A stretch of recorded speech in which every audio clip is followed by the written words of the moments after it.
오늘 제목을 보면은 오늘 말씀이 대략 무슨 내용이겠구나 생각이 들 겁니다.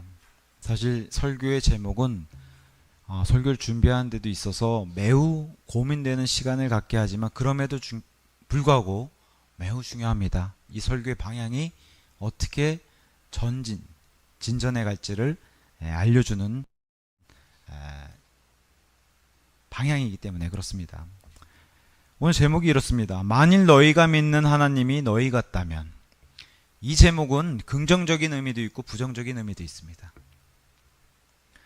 지난 시간에는 2장을 시작하면서 로마서 2장을 시작하면서 너 자신을 먼저 판단하고 그 다음에 다른 사람을 판단하라는 하나님의 이 말씀으로 시작해서 죄인들의 특성에 대해서 우리가 살펴보았는데, 오늘은 자기 자신을 제대로 판단하지 못한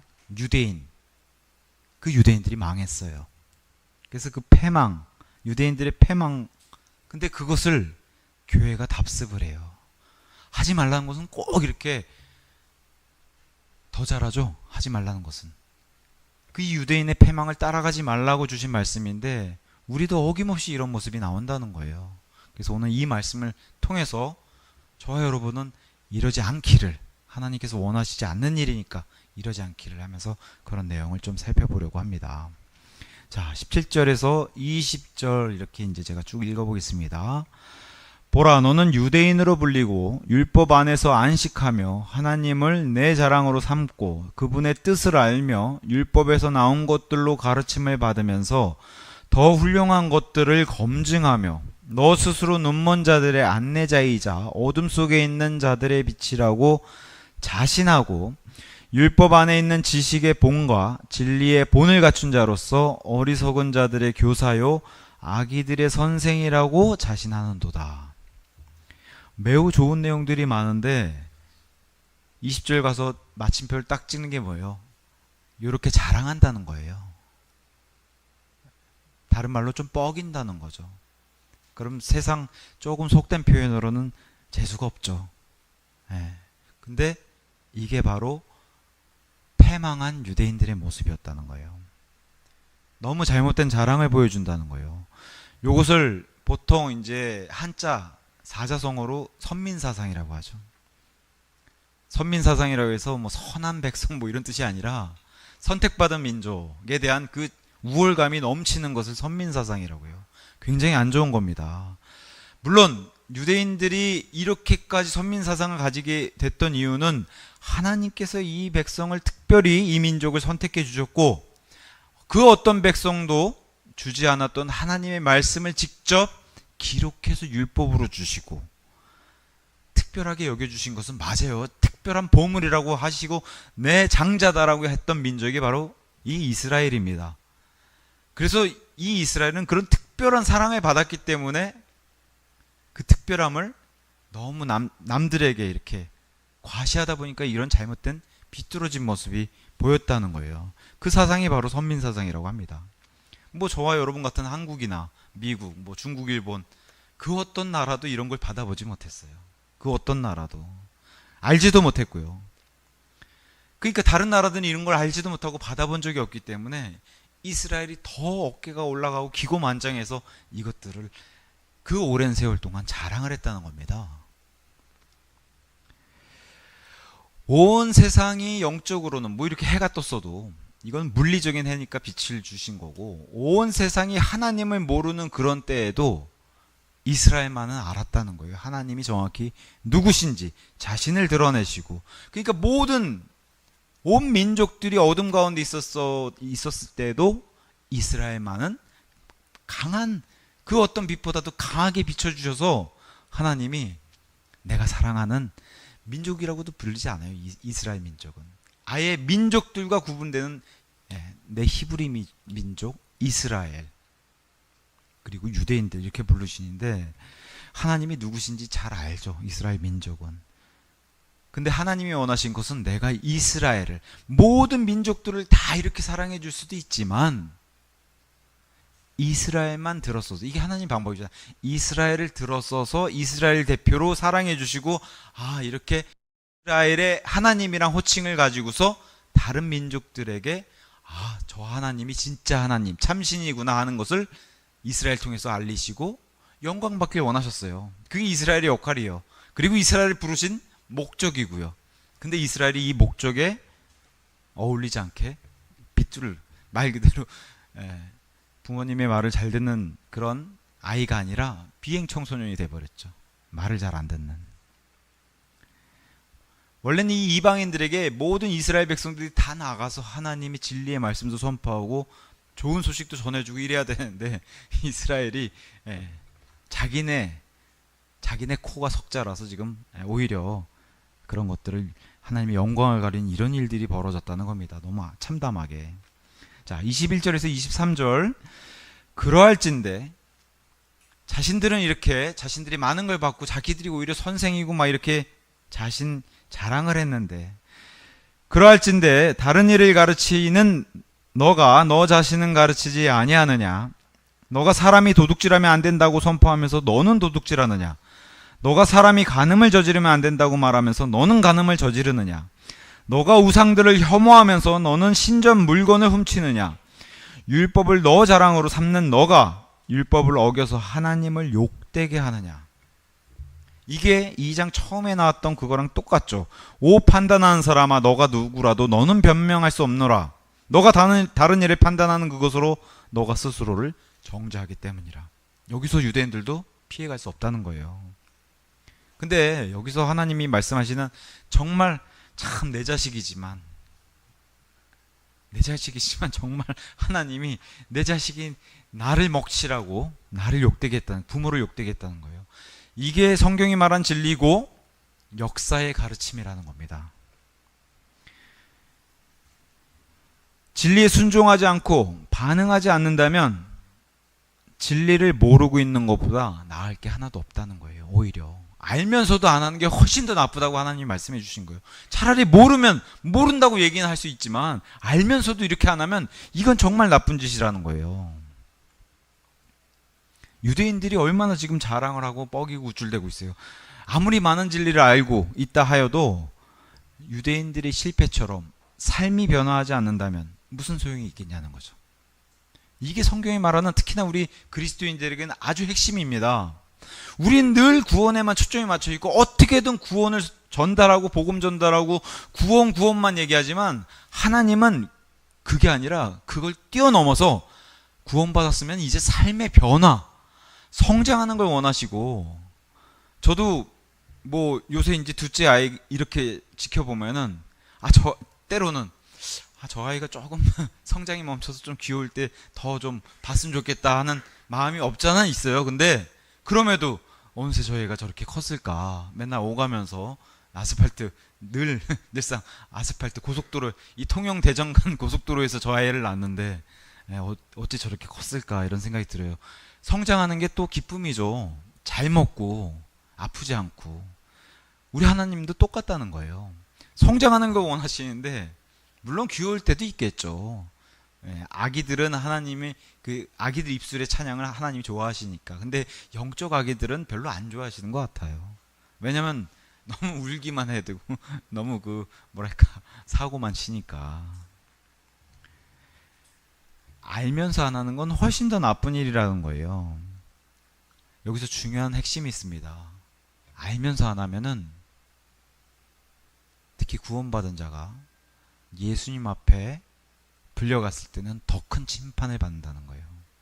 여기 지금 본문이 얘기하는 게 유대인들을 들어서 얘기를 하는데, 저와 여러분을 여기다 적용을 하면은 나중에 그리스도의 심판석에 가서 더 큰 심판을 받는다는 겁니다. 알면서.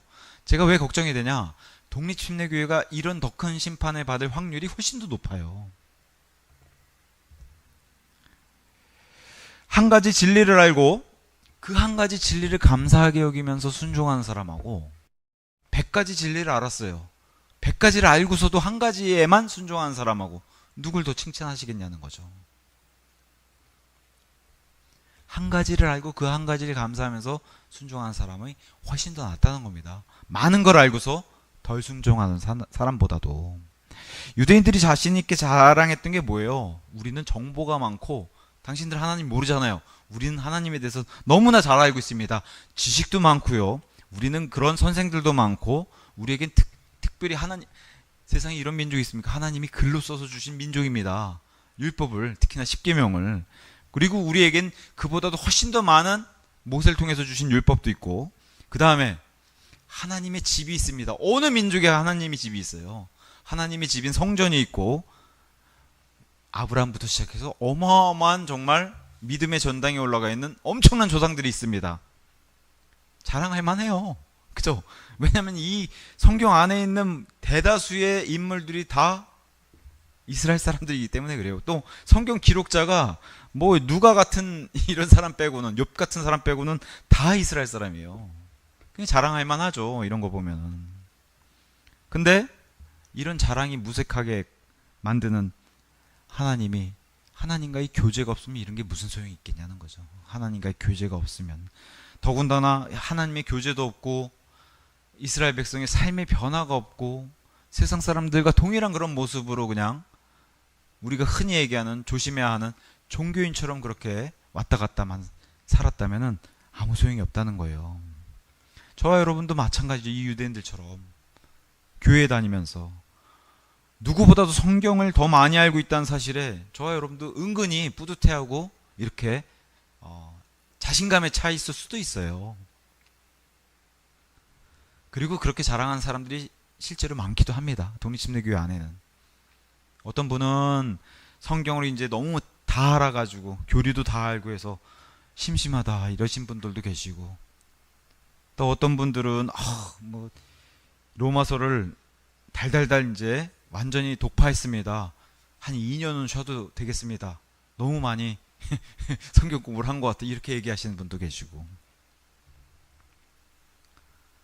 또 많은 걸 안다고 하면서 옆에 있는 형제 자매들을 좀 무시하고 멸시하는 사람들이 있습니다. 실제로.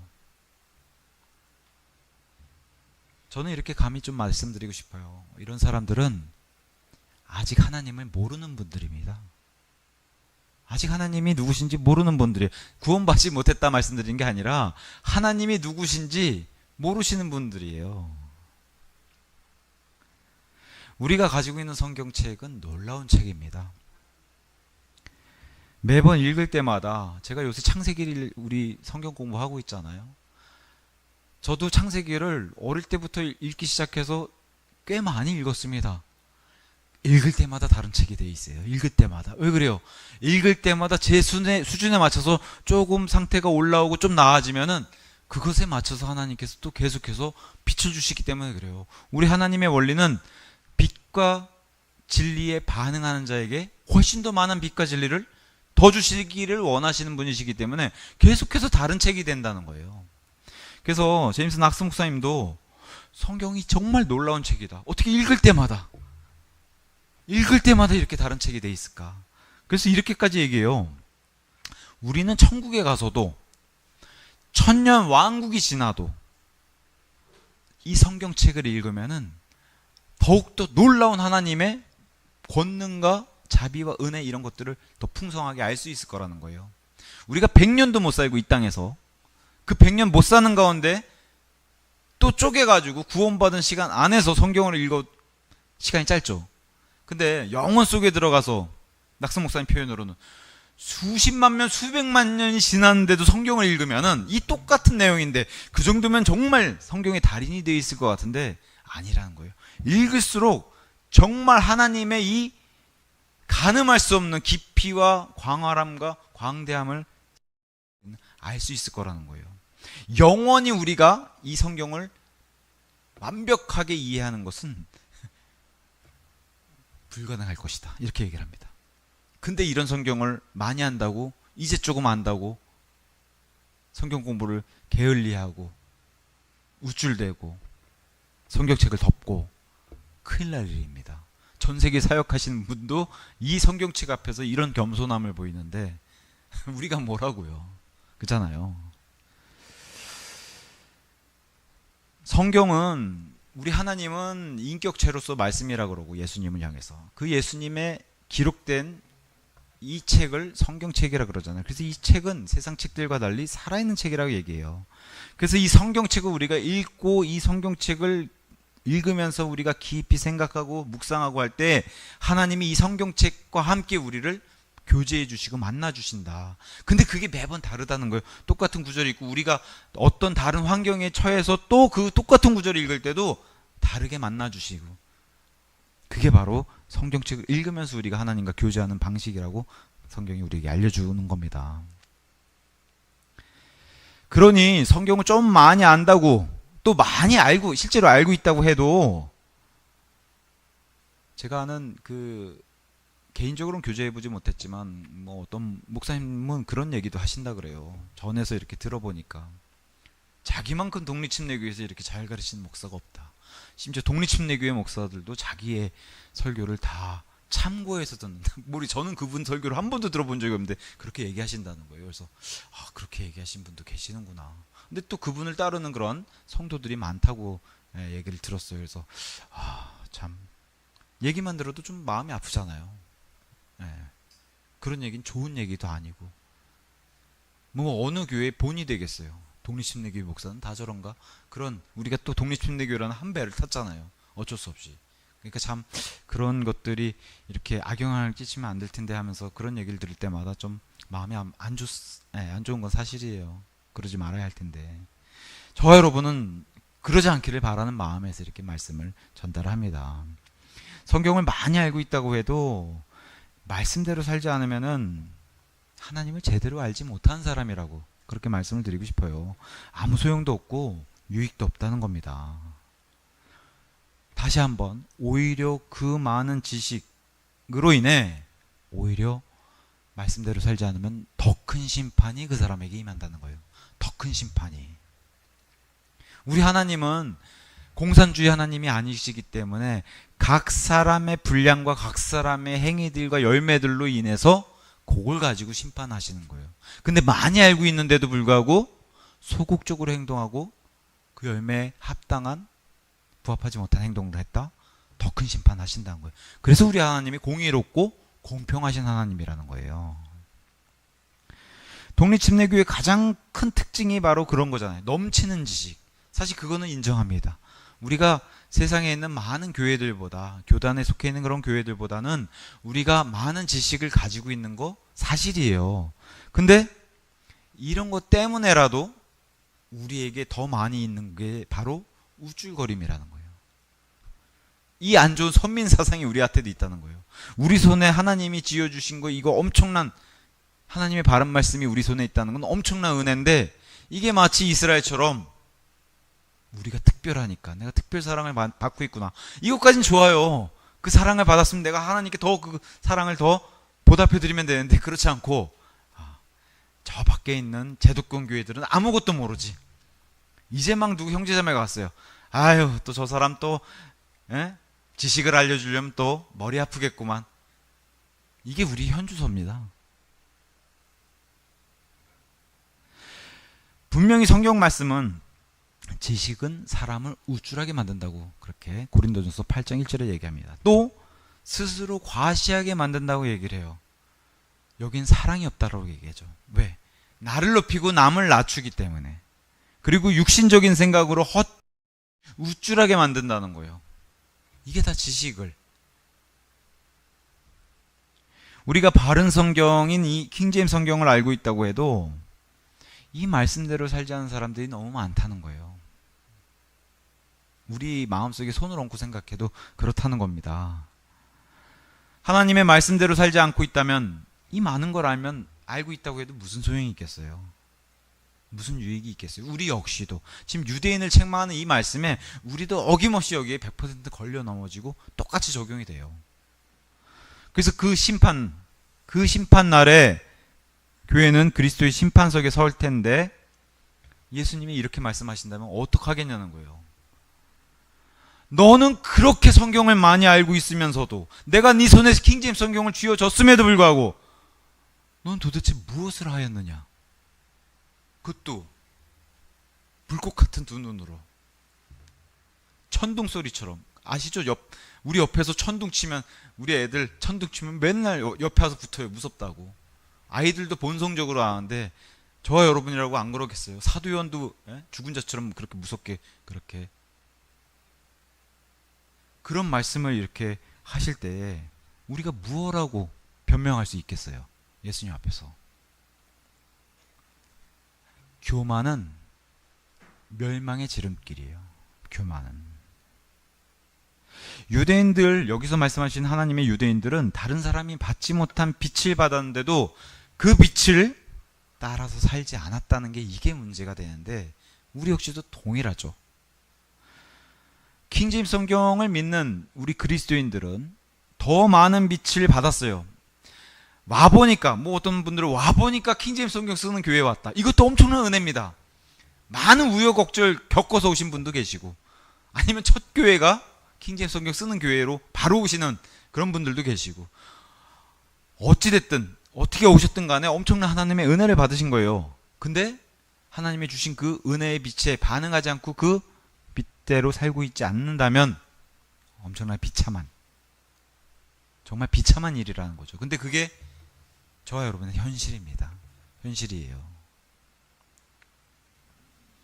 하나님을 욕되게 하는 자기 자식, 유대인이나 이방인이나 동일하게 똑같다고 얘기해요.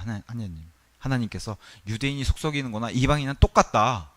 그래서 로마서 3장 9절, 그렇다면 무엇이냐? 우리가 그들보다 나으냐? 절대로 아니니라. 이는 우리가 앞서 유대인들과 이방인들 모두를 입증하여 그들이 다 죄 아래 있다고 하였기 때문이라. 유대인, 이방인, 하나님의 선민 이런 거 필요 없이 유대인, 이방인 다 죄인들로 죄 아래 있다라고 얘기하는데, 여기서 지금 사도 바울이 우리라고 표현하잖아요. 본인 표현에서. 누가 또 유대인, 이방인 아니고 튀어나와요? 교회가 튀어나오죠. 우리 교회도 그들보다 더 나으냐? 아니라는 거예요. 하나님을 욕되게 하는 것은 유대인이든 이방인이든 교회도 마찬가지라는 거죠. 그래서 24절에 기록된 바와 같으니 이는 너희로 말미암아 하나님의 이름이 이방인들 가운데서 모독을 받기 때문이라 하였도다. 유대인들이 영광을 드러내지 못하고 유대인들이 욕을 먹게 하나님의 영광을 훼손하니까 이방인들이 더 손가락질하고 욕한다는 거예요. 모독을 받으셨다는 겁니다. 이사야서 52장 5절 말씀을 인용했는데, 이 52장 5절 말씀에 이렇게 기록이 되어 있습니다. 그러므로 이제 주가 말하노라. 나의 백성이 아무것도 받지 않고 잡혀가니.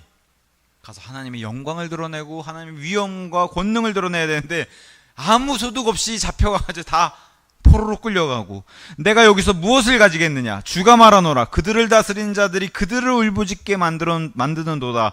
그런즉 나의 이름이 날마다 끊임없이 모독을 받는도다. 이스라엘 민족은 목적 자체가 제사장 민족이에요. 온 민족을 다 이끄는 리더 민족으로 세우셨는데, 리더가 이렇게 제 역할을 하지 못하니까 오히려 많은 민족들에게 손가락질 받고, 이 손가락질 본인들만 받아요. 이스라엘 민족이 손가락질 받으면은 영광이 땅에 떨어지고 이렇게 모독을 받는다는 겁니다. 이방인들에게 잡혀간 이스라엘이 드러내야 했던 하나님의 영광이 오히려 모독으로 돌아왔다는 거예요. 하나님께서 원래 원하시던 건 뭐예요? 마태복음 5장 16절, 이런 걸 원하셨어요. 너희의 빛이, 유대인들의 빛이 이처럼 사람들 앞에서 비치게 하라. 이는 그들이 너희의 선한 행위를 보고 하늘에 계신 너희 아버지께 영광을 돌리게 하려 함이라. 원래 이게 이스라엘을 세운 목적이에요. 근데 이 일을 못하니까 어떻게 돼요? 이방인들이 영광은커녕 모독을 했다는 겁니다. 모독은 존경받지 못했다는 거예요. 하나님을 하나님답게 대접하지 못했다는 거예요. 이방인들이 질문한다는 거예요. 유대인들에게 와서 너희가 믿는 하나님은 어떤 분이시냐 이렇게 물어보면은 유대인들은 대답은 잘해요. 이스라엘의 하나님은 거룩한 분이시요 공의롭고 정의로운 분이시다. 대답은 잘한다는 거예요. 근데 이방인들이 고개를 갸웃거린다는 거예요. 만일 너희가 믿는 하나님도 너희 같다면 나는 안 믿겠노라. 이게 오늘 제목입니다. 부정적인 의미죠. 만일 너희가 믿는 하나님도 너희 같다면 나는 안 믿겠다. 너희를 보니까 믿고 싶은 생각이 안 든다. 이게 바로 이스라엘 때문에 이방인들 앞에서 하나님이 모독을 당하시는 거라는 거예요. 유대인들이 이렇게 1500년 동안, 예수님 당시 그리고 지금까지도 유대인 하면은 하나님을 믿고 싶어야 되는데, 지금 3500년 동안 모세가 율법을 받은 이래로 유대인들 보고는 아무도 하나님을 믿고 싶어 하지 않았어요. 유대인들 보고. 그러면 2000년 전에 교회를 새로, 유대인은 안 되겠구나 해가지고 교회를 새로 세우셨어요. 이제는 신약을 여시고 완전 다른 시대를 여시고. 교회는 어떤가요? 우리는 하나님을 믿습니다. 주일마다 교회 가서 예배드려요. 저는 그리스도인입니다. 근데 밖에 있는 사람이, 아니 교회 다니셨어요? 몰랐네요. 구원이요? 그런 것도 있나요? 아니 지금 말씀하신, 아니면 뭐 친구, 너가 구원받았다고? 왜 이런 얘기를 듣나요? 세상 사람들하고 거룩하게 구분이 안 되고, 그죠? 성별이 안 되고, 이러다 보니까 세상 사람들이 똑같이 세상 사람들과 보기 때문에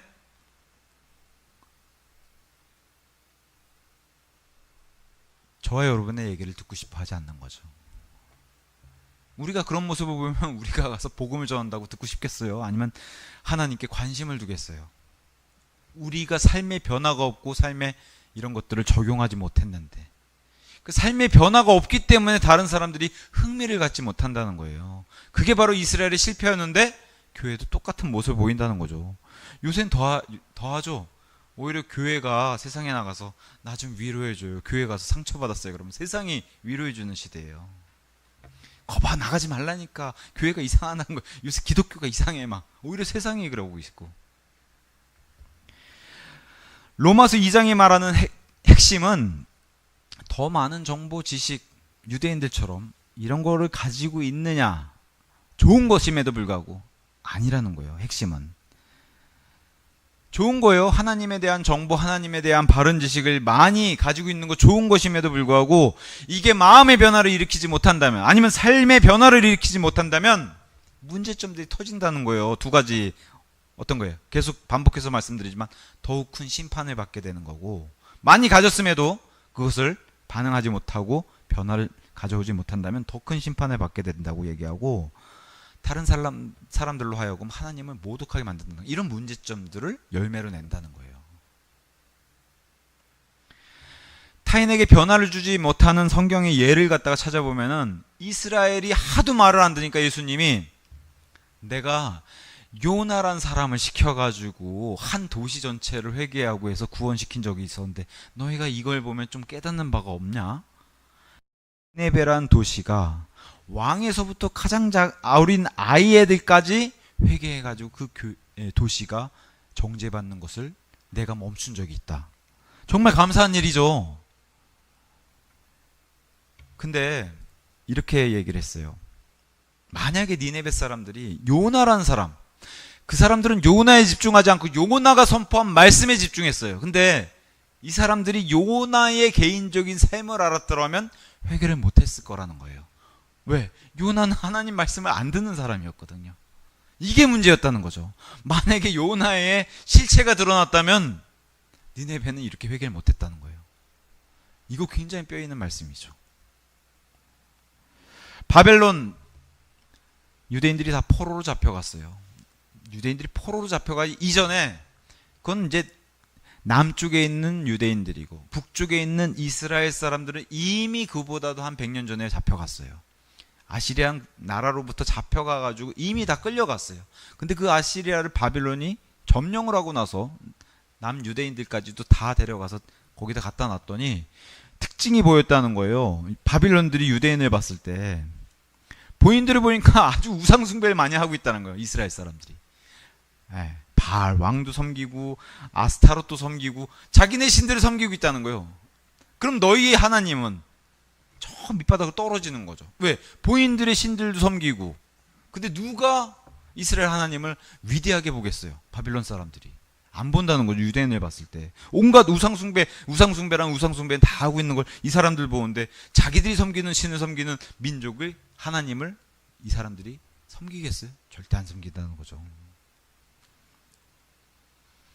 구원받지 못한 사람들이 바라보는 교회의 모습은 또 어떨까요? 이런 것들과 함께 대조해 보면서 세상 사람들보다 교회 사람들이 법을 더 안 지키고 세상 법도 더 탈세하고 더 꼼수 부리고 어떻게든 사람들 속여서 이익을 챙기려고 그러고 도덕적 기준은 훨씬 더 낮고 돈 기독교인들이 더 돈하면서 삶을 이런 돈을 추구하는 삶을 자기들과 똑같이 추구하고 남 밟아서 어떻게든 밟아서 이기려고 그러고 이러면 정말 그런 기독교의 하나님을 믿고 싶겠어요? 당연히 안 믿고 싶겠죠. 우리가 믿는 하나님에 대해서 뭐라고 얘기할까요? 그런 하나님 나는 필요 없다. 너가 믿는 하나님 나는 필요 없다. 이렇게 얘기하지 않겠어요? 그러니까 믿지 않는 사람들이 우리가 믿는 하나님을 우습게 여기는 겁니다. 존중하지 않는다는 거예요. 우리의 잘못 때문에. 우리가 살고 있는 시대가 이런 시대라는 겁니다. 저는 여기 계신 분들이나 저나 우리를 보고서 우리 교회를 보고서 하나님이 진짜 계시다 안 믿는 사람들이 이런 고백하는 일들이 많이 일어났으면 좋겠어요. 우리 교회를 보면서 오히려 우리를 보고서 하나님이 거룩한 분이 아니시구나, 능력이 없으시구나, 의롭지도 않으시구나 이렇게 생각하게 만든다면 우리가 더 큰 심판을 받는다는 겁니다. 우리가 더 큰 심판을 받는다는 거예요. 그래도 저 사람들은 정말 세상 사람들 아무리 기독교를 욕해도 이 사람들은 좀 다르긴 하다 이런 얘기를 들어야 되지 않겠어요?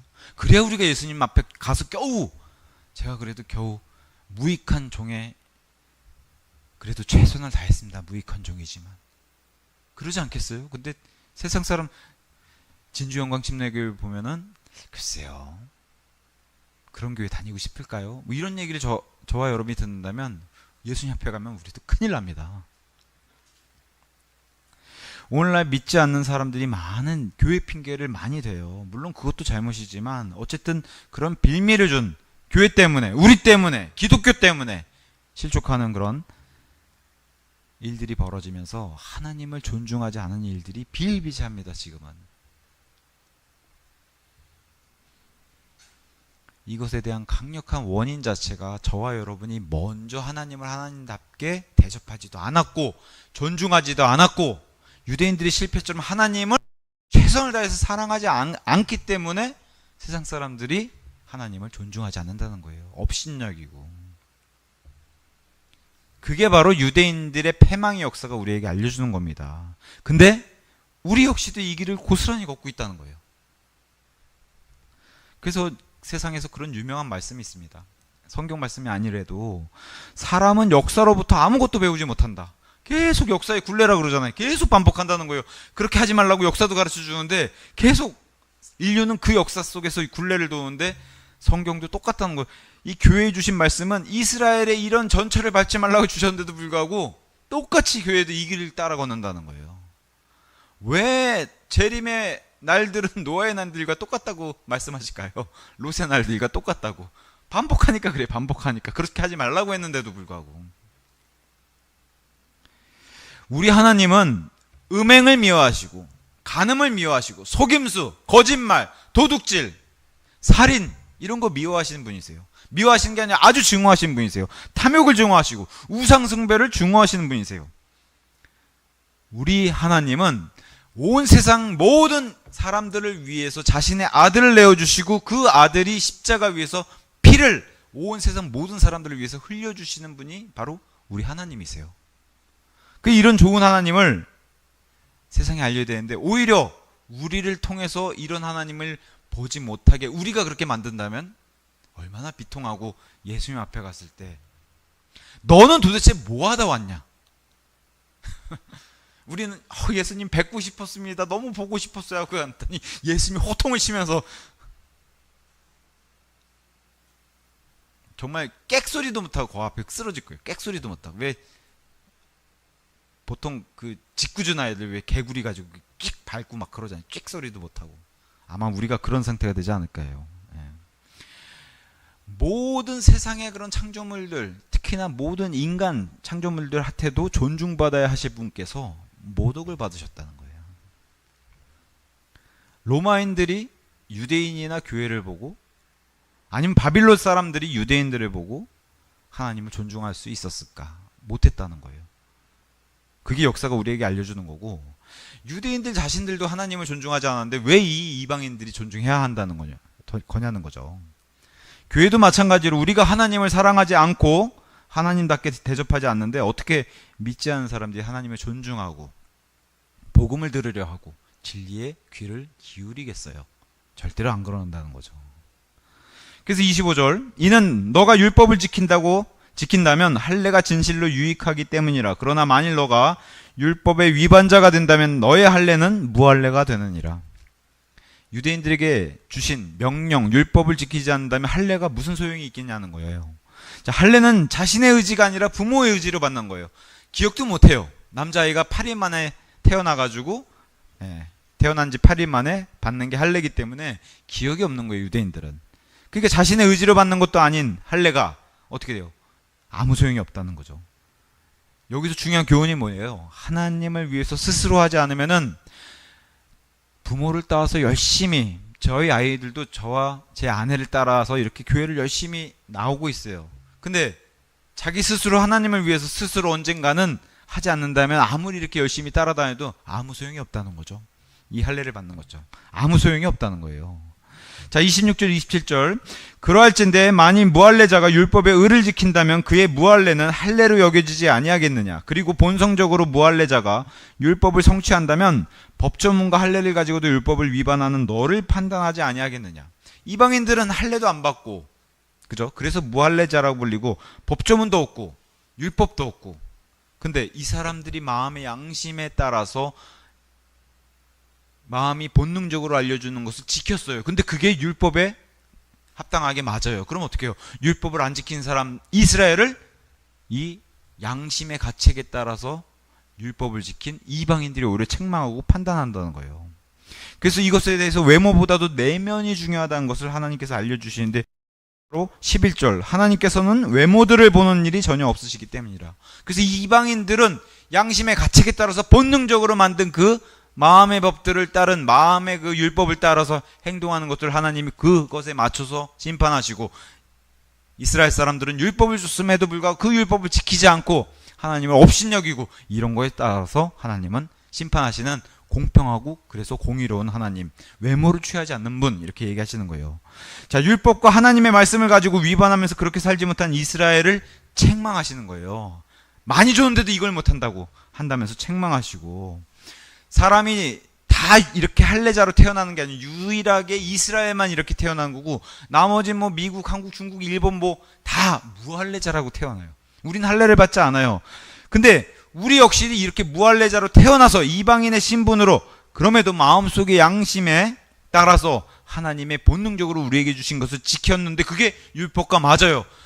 양심에서 도둑질하면 안 되지, 거짓말하면 안 되지, 내가 거짓말하지 말고 살아야지, 이런 것들 지켰을 때 율법을 너는 거짓 증언하지 말지니라, 이걸 안 지키는 민족보다 마음속의 양심 때문에 그걸 지킨 민족이 오히려, 저는 지켰는데 율법도 없는데 저 이스라엘은 법으로도 이렇게 했는데도 안 지켰다고요? 그러면서 이런 사람들이 더 가서 판단하고 심판할 수 있다는 거죠.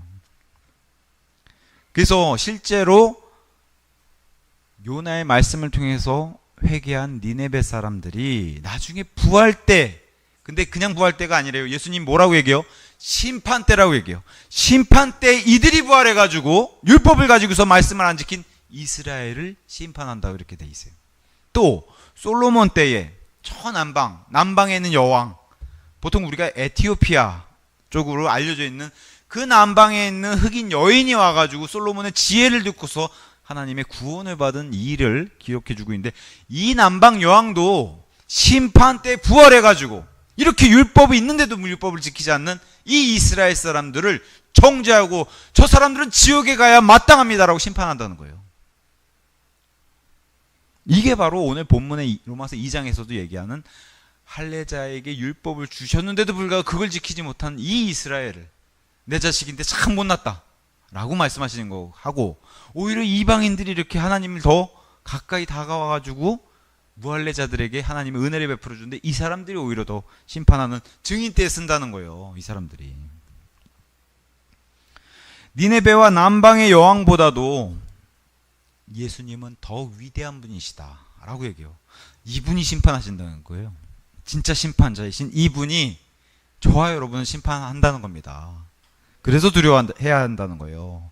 우리도 킹제임스 성경을 가지고 하나님의 말씀과 뜻대로 살지 않는다면 심지어 이렇게까지 말씀드릴 수 있겠어요. 변개된 성경, 우리가 지적하는 그 변개된 성경을 가지고 하나님을 사랑하고 이웃을 사랑하는 사람보다 우리가 뭐가 낫냐는 거예요. 그죠? 맨날 장로교회, 감리교회, 저 제도권 교회들, 저 사람들은 정말 성경대로 하지 못한 사람들, 이렇게 지적은 지적대로 다 해놓고 그 사람들보다 사랑도 못 베풀고 이웃의 이 말씀을 실천하는, 많이 알진 못하지만 실천을 하는 그런 사람들보다 우리가 실천하지 않는다면 뭐가 더 낫냐는 거예요. 그래서 더 큰 심판을 받는다는 겁니다. 우리가. 저도 그렇고 여기 계신 분들도 그렇고 우리가 이 진주영광 침례교회로 모인 이유는 바로 하나님의 이 킹제임스 성경 말씀이 하나님의 올바르고 유일한 말씀이라고 믿기 때문에 여기 모인 것이라고 그렇게 생각을 합니다. 맞습니까? 예. 근데 우리는 그래서 이런 고백, 제가 좀 전에 말씀드린 그런 고백을 많이 하죠. 맞습니다. 하나님의 바른 말씀이 1.1회까지도 이게 틀린 말씀이 아닙니다. 이것 유일한 하나님의 말씀입니다. 이렇게 고백을 하는데 고백만으로는 부족하다는 거예요. 그 얘기를 하는 거예요. 고백만으로는 부족하다는 거예요. 기록된 말씀, 보존된 말씀대로 살아야 의미가 있다라고 계속 얘기를 하시는 거예요. 오늘 말씀에. 이 킹제임스 성경 못지않게 기록된 말씀과 보존된 말씀 누가 가지고 있었어요? 유대인들이 가지고 있었잖아요. 히브리어로. 장차 우리가 사용할 언어인 히브리어로 가지고 있는 민족. 그 민족이 그걸 가지고 자랑만 했지 전혀 삶의 변화를 하지 못하는데 저와 여러분도 그거랑 똑같다면 무슨 소용이 있겠냐는 거죠. 이 좋은 성경을 들고. 제임스 낙스 목사님이 이런 얘기를 했어요. 이거는 한국뿐만 아니라 세계 공통인 것 같아요. 제임스 낙스 목사님을 미워하고 괴롭히는 사람들은 밖에 있는 사람들이 아니라는 거예요. 구원 못 받은 사람들이 아니라는 거예요. 변개된 성경을 가지고 괴롭힌 사람들이 아니라는 거예요. 킹제임스 성경을 하나님의 유일한 말씀이라고 믿는 사람들이 80-90% 자기를 괴롭힌 사람들이 80-90%가 킹제임스 성경을 믿는 사람들이 자신을 괴롭힌다는 거예요. 남의 얘기 같지가 않죠. 오히려 믿는 사람들이 더 악랄하고 더 선의를 악의로 바꿔서 악의적으로 대하고 이런다는 거예요.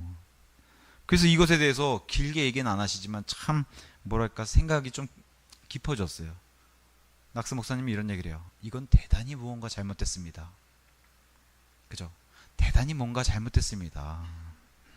이건 바로 이스라엘의 패망과 똑같다는 거예요. 이스라엘이 그냥 자기네들끼리 치고받고 해서 그 밖을 못 벗어나잖아요. 말씀이 하나님의 영광을 밖으로 비추지 못하잖아요. 자기네 안에서 싸우고 막 자기네 안에서 이러다가 말았죠. 근데 교회도 이 모습이 똑같다는 거죠. 교회도 바른 성경을 가지고 있는 거 매우 좋은 거고 매우 큰 하나님의 은혜를 받았음에도 불구하고 이것에 비례해서 바른 마음을 가지고 있는 것도 매우 중요하다는 거예요. 이게 더 중요하다는 거예요. 바른 성경과 함께 바른 마음을 가지고 있는 거. 성경은 없지만 성경대로 사는 사람들, 뭐 우리가 생각 좀 이해는 안 되지만 성경은 없지만 성경대로 사는 사람들하고 비교를 해보는 거예요. 성경은 있는데 성경대로 살지 않는 사람들, 어떤 사람들이 더 나쁜 사람들인가, 어떤 사람을 더 칭찬하겠는가. 당연히 하나님은 심지어 성경이 없어도 성경대로 사는 사람들을 더 칭찬하신다는 거예요. 가지고 있는데도 그렇게 살지 않는 사람들보다. 생각보다 어떤 사람들이 막 핑계대고 아우 그럼 아프리카나 원주민 뭐 밀림에 사는 사람들 아니면 뭐 외딴 섬에 사는 사람들은 어떻게 해요? 이런 걱정하지 말라 그랬잖아요. 왜 그래요? 생각보다 그 사람들이 오히려 하나님을 아는 지식이 많이 있다는 거예요. 우리가 예상하는 것보다. 왜? 그 마음속에 하나님이 하나님을 알만하게 자신을 알만한 것들을 계시해 주셨다는 거예요. 그래서 찾다 보면 그 사람들이 하나님 만날 수 있는 구원의 기회를 동일하게 주신다는 거예요. 그러니까 우리가 그들을 걱정할 필요 없다는 거예요. 그거는 너무 큰 오지랖이라는 거예요. 너나 잘해 이런 거죠. 너나 잘해. 그 사람들 네가 왜 걱정하고 있어? 심지어 그 사람이 하나님을 찾으면 하나님이 그 외딴 섬에 혼자 사는 그 사람에게도 하나님이 사람을 보내신다는 거예요. 그러니까 뭐 세종대왕 이순신 장군 구원 받았을까요? 못 받았을까요? 이런 거 걱정하지 말라는 거예요. 그 사람들이 정말 구원받을 필요가 있다면 하나님의 사람을 보내주셨을 거라는 거예요. 왜? 신약 시대잖아요. 500년밖에 안 됐어요. 저 유럽에선 종교개혁이 일어나던 시대예요. 그죠? 이순신 임진왜란 때가 1592년 종교개혁 이후에 훨씬 100년 가까이 지난 시간, 그럴 때 있었던 사람들이니까. 그러니까 이런 사람들 구원받았는지 못 받는지 이런 거 걱정하지 말라는 거예요. 그 사람들이 정말 구원받았다면은 왕과 장군의 입장에서는 엄청나게 영향력을 발휘할 수 있었을 텐데 그 영향력을 우리가 찾을 수 있냐는 거죠. 그리고 뭐 문서 기록이 없어요? 문서 기록도 얼마든지 남길 수 있었을 텐데도 하나님의 간증을 그들에게 찾아볼 수 있었나?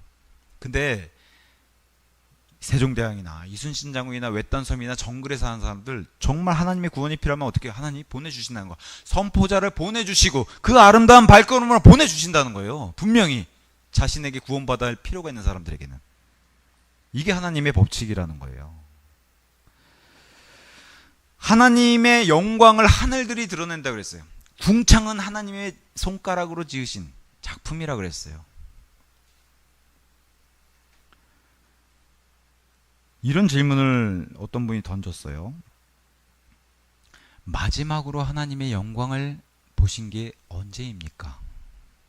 마지막으로 하나님의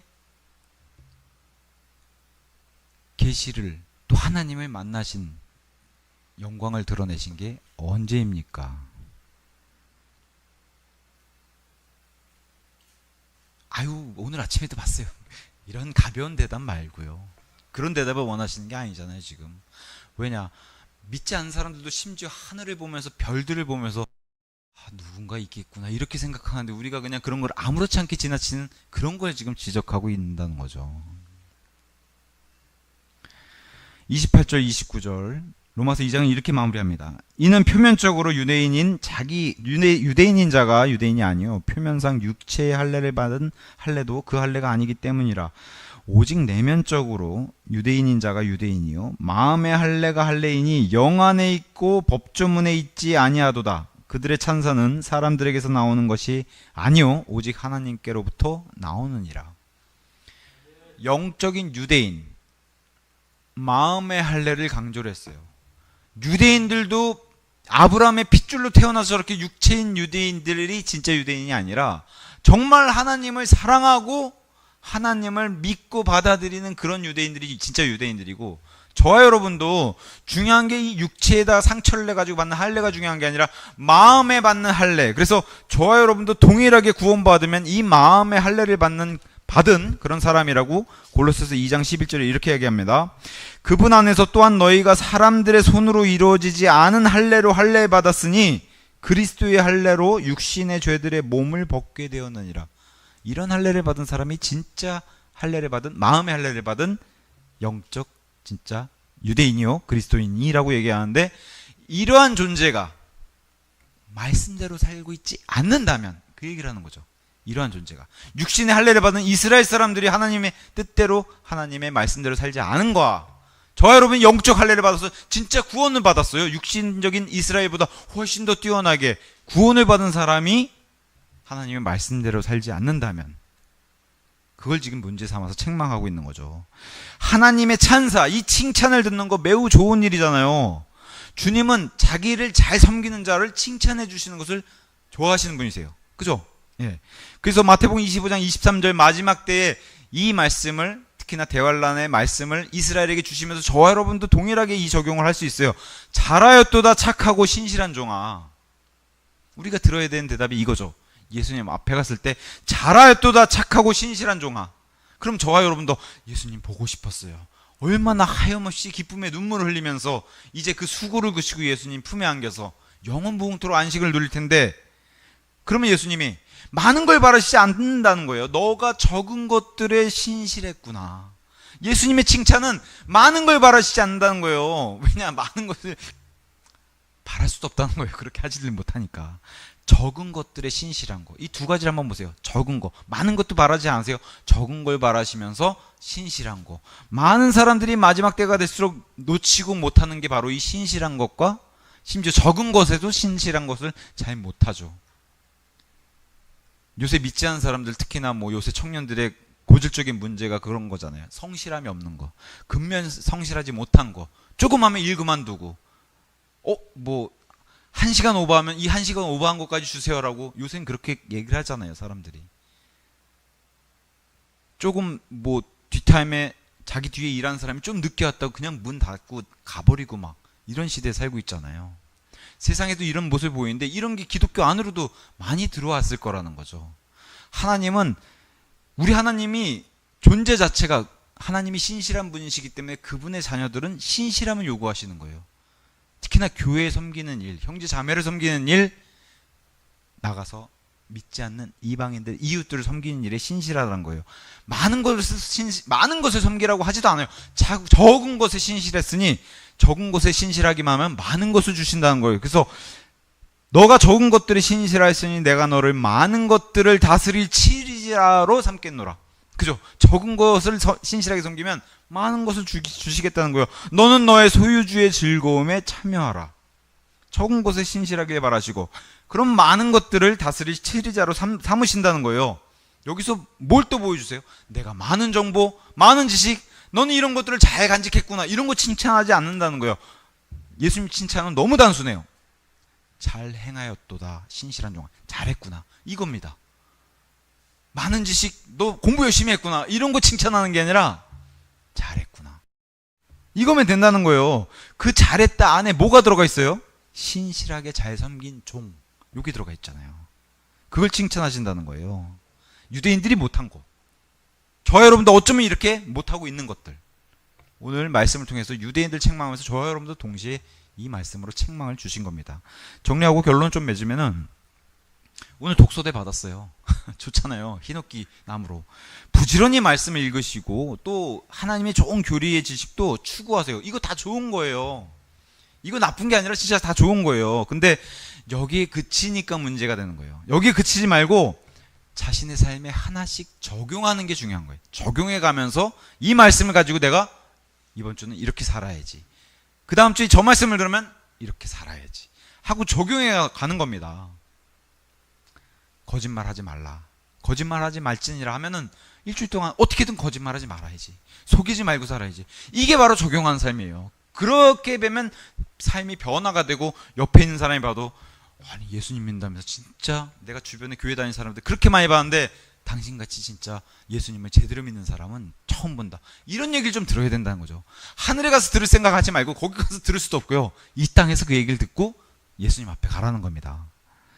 유대인들이 하나님의 말씀만 알고 말씀대로 살지 않고 삶에 적용하지 못한 것을 기억하라는 거예요. 오늘 본문이 알려주는 게 그거였고, 율법이 없는 사람들 중에서 마음에 기록된 법에 따라 산 사람들이 율법이 있어도 율법대로 살지 못한 사람들보다 훨씬 더 나은 사람들이라는 거예요. 있어도 제대로 지키지 못한 사람들보다 없는데도 잘 지킨 사람들이 훨씬 더 나은 사람들이라는 거예요. 중요한 것은 지식의 부요함이 아니에요. 지식의 부요함이 아니라 자신이 알고 있는 것을 얼마나 내 삶에 적용하고 그분과 교제하면서 사는가, 이게 중요하다는 겁니다. 그래서 우리가 하나님을 만나는, 예수님을 만나는 그날 우리 각 사람 한 사람 한 사람 자신이 받은 말씀대로 살았는지 심판하시는 거예요. 말씀을 많이 알고 야 너 교리 박사구나 이런 거 심판하는 게 아니라 말씀대로 살았는지를 심판하시는 거예요. 그래서 우리의 예수 그리스도의 심판석은 구원 여부를 따지는 게 아니라 뭘로 따진다 그래요? 행위들에 대해서 심판하신다는 거예요. 행위라는 것은 내가 교리 주절주절 외우는 게 그게 행위가 아니잖아요. 이 말씀을 통해서 내가 낸 열매들에 대해서 예수님이 판단하시는 거니까 심판하시고. 그래서 내가 하나님께서 나에게 보여주신 것들, 내가 받은 것들을 내 삶에 적용해야 합니다. 또 하나님께서 주신 그 말씀에 내가 책임져야 되는 거예요. 남이 책임져 주지 못하고 하나님도 그 말씀을 주고 잊어버리시지 않는다는 거예요. 그래서 그 말씀에 책임을 져야 하고, 하나님께서 많은 것들을 우리에게 주셨어요. 그게 지식이든 재능이든 아니면 섬기는 것들이든 그 어떤 것들이 하나님께서 우리에게 주신 게 분명히 있어요. 그런 것들을 받았다면 다른 사람들 하나님 어떻게 섬기는지 이거 상관하지 말고, 베드로가 혼났죠. 그 얘기 듣고. 요한만 맨날 보고서 나의 라이벌은 요한이야, 쟤는 어떻게 이렇게 사랑을 많이 받지? 이게 좋은 질투면 좋은데 맨날 그냥 쟤는 어떻게 되죠? 정말 안 죽는다는 소문이 있던데 예수님만 혼났죠. 너가 무슨 상관이냐 그게. 이렇게 다른 사람들이 어떻게 예수님 섬기는가 상관하지 말고 내게 주어진 걸로 하나님께 회개복할 날이 있기 때문에 그 회개복을 준비하라는 거예요. 이 땅에서. 그게 현명하고 지혜로운 사람이라고 얘기하는 겁니다. 하나님께서 내게 주신 것들을 가지고 하나님께서 기회를 주셨을 때 이 땅에서 하나님을 잘 섬기셔야 해요. 하나님께서 주신 소중한 인생, 정말 소중한 인생, 두 번 다시 없어요. 한 번밖에 없는 인생, 소중한 인생을 예수 그리스도를 위해서 사용하시라는 겁니다. 그러면 영원 무궁토록 후회할 일이 없다는 거예요. 왜? 그것에 대한 보상은 충분히 더 많이 주시기 때문에. 우리가 하나님을 사랑하고 존중하고 하나님답게 대접하는 모습으로 하나님의 영광을 드러낸다면 믿지 않는 사람들이 나를 보고, 여러분들을 보고, 교회를 보고, 만일 너희가 믿는 하나님이 너희 같다면, 이번엔 긍정적입니다. 그죠?